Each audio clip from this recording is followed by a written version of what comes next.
अप्रैल 7। हमारे प्रतिदिन की रोटी मिनिस्ट्रीज की ओर से आप सभी को नमस्कार। आज के संदेश का शीर्षक है भविष्य की विश्वास योग्यता, कैरन पेम्पो की ओर से। आज के पवित्र शास्त्र का भाग यिर्मयाह अध्याय 32, 37 से 44 वचन तक। देखो, मैं उनको उन सब देशों से जिनमें मैंने क्रोध और जलजलाहट में आकर उन्हें जबरन निकाल दिया था, लौटा ले आकर इसी नगर में इकट्ठे करूंगा और निडर करके बसा दूंगा। वे मेरी प्रजा ठहरेंगे और मैं उनका परमेश्वर ठहरूंगा। मैं उनको एक ही मन और एक ही चाल कर दूंगा कि वे सदा मेरा भय मानते रहें, जिससे उनका और उनके बाद उनके वंश का भी भला हो। मैं उनसे ये वाचा बांधूंगा कि मैं कभी उनका संग छोड़कर उनका भला करना ना छोड़ूंगा, और अपना भय मैं उनके मन से ऐसा उपजाऊंगा कि वे कभी मुझसे अलग होना ना चाहेंगे।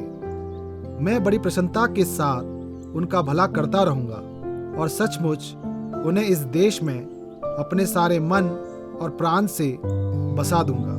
देख, यहोवा यूं कहता है, जैसे मैंने अपनी इस प्रजा पर यह सब बड़ी विपत्ति डाल दी, वैसे ही निश्चय इनसे वह सब भलाई भी करूंगा जिसके करने का वचन मैंने दिया है।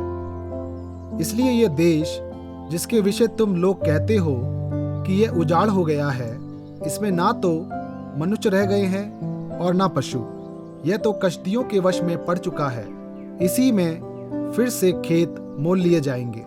और बिन्यामीन के देश में, यरूशलेम के आसपास और यहूदा देश के अर्थात पहाड़ी देश, नीचे के देश और दक्षिण देश के नगरों में लोग गवाह बुलाकर खेत मोल लेंगे और दस्तावेज में दस्तखत और मुहर करेंगे, क्योंकि मैं उनके दिनों को लौटा ले आऊंगा। यहोवा की यही वाणी है। मुख्य वचन यिर्मयाह अध्याय 32 वचन 42।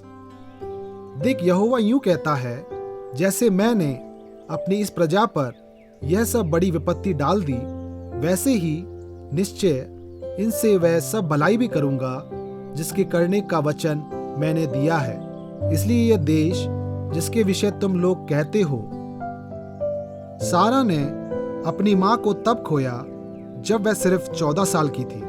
वह और उसके भाई बहन जल्द ही अपना घर खो बैठे और बेघर हो गए।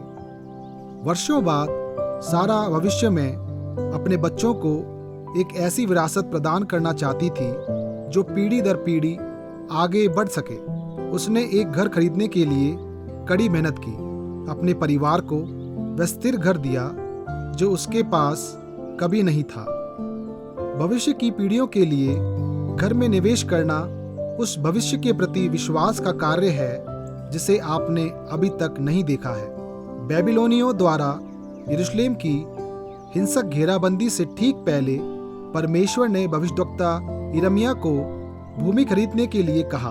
भविष्यद्वक्ता के लिए परमेश्वर के निर्देशों का अर्थ समझना थोड़ा मुश्किल था। जल्द ही उनकी सारी संपत्ति और सामान जब्त होने वाला था, परंतु परमेश्वर ने यिर्मयाह को यह प्रतिज्ञा दी, जैसा मैंने इस प्रजा पर यह सब बड़ी विपत्ति डाल दी, वैसे ही निश्चय इनसे वह सब भलाई भी करूंगा जिसके करने का वचन मैंने दिया है। भविष्यद्वक्ता का संपत्ति में निवेश किसी दिन इजरायलियों को उनकी मातृभूमि में बहाल करने के लिए परमेश्वर की विश्वासयोग्यता का भौतिक चिन्ह था।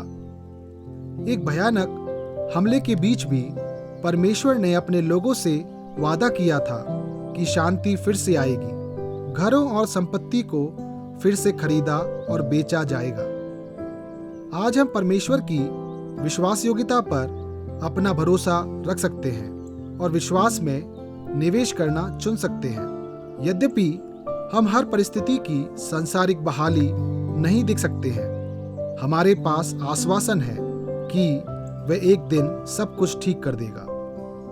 जरा सोचें, किस कारण से आप परमेश्वर की विश्वासयोग्यता को भूल जाते हैं।